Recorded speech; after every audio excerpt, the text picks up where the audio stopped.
We're supposed to write the answer in scientific notation and as a number without exponents. So we are supposed to be multiplying these two things together, because anytime you have parentheses with nothing in between, that means multiply. But it's telling your answer has to end up in two different forms, scientific notation and without exponents, so also a regular number.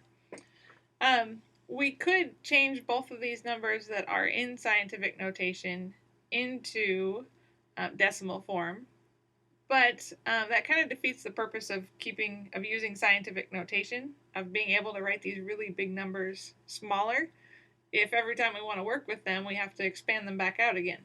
So it actually does work in this form when you're multiplying.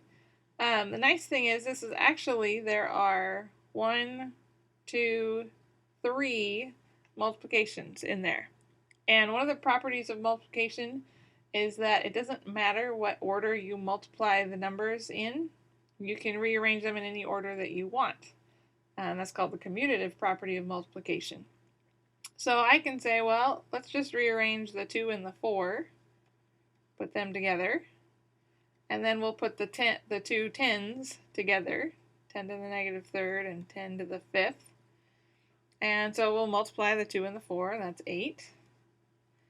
And then to multiply the tens, since they both have exponents, remember we just need to add those two exponents together. So that ends up being 10 to the second power. And so that's our answer in scientific notation. So we've done the first part. And then to write it as a number without exponents, we just have to remember that this exponent tells us where to move our decimal point and how many places to move it. So it's positive 2. That means it needs to go 2 places to the right. So remember, your decimal is, right now it's after the 8. And so we go 2 places to the right, add some zeros there. And so our answer without exponents is 800.